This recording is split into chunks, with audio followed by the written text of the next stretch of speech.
गेल्या 5 वर्षापासून जायकवाडी धरणाचं पाणी मायमा निमगाव जे आहे तिथं सिंदफणाला सोडा आणि तिथून जर पाणी सोडलं तर खाली 141 गावाला ते सिंदफण्याच्या मार्फत वेगळ्या वेगळ्या प्रकारचे जर बंधारे केले 20 गावाचा पॉइंट 30 गावाचा पॉइंट तर अख्ख्या जे कोरडवाहू जमिनी आहेत त्या सगळ्या वलीत बागायती होऊ शकतात। आणि एवढंच नव्हे तर आज त्या ठिकाणची अशी परिस्थिती आहे डोंगर भाग आहे आणि डोंगर भाग असल्यामुळे आधीच मुली मिळत नाहीत लग्नासाठी आणि कोरडवाहू जमीन म्हणल्यानंतर पुन्हा तिथं मुली द्यायला त्या मुलाला कुणीच येत नाही। त्यामुळे हे शेतकरी बांधव गेल्या 5 वर्षापासून पाणी मिळण्यासाठी प्रयत्न करतात।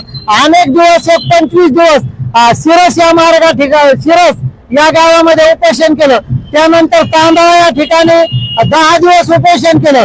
या शासनाने फक्त लेखी आश्वासन दिले की आम्ही तुम्हाला पाणी सोडण्याचा प्रयत्न करू, तुमच्या ज्या मागण्या आहे पूर्ण करू। त्याही पलीकडे आम्ही जे या राज्याचे जलसंपदा मंत्री आहेत माननीय शेतकरी म्हणून सहभागी झाले, शेतकरी म्हणून तुमची मागणी काय मला थोडक्यात सांगा। आमची एकच मागणी आहे की आमचं जे जायकवाडीचं हक्काचं पाणी आहे ते सिंदफणा जे कालवा आहे त्याच्यामध्ये सुटलं पाहिजे, तरच आमचा जो शेतकरी राजा आहे तो सुखी होऊ शकतो आणि बागायत जमीन त्या ठिकाणी सगळी बागायत क्षेत्र ऊस वगैरे सर्व पिकं त्या ठिकाणी घेऊ शकतात। आज कसं आंदोलन करतात?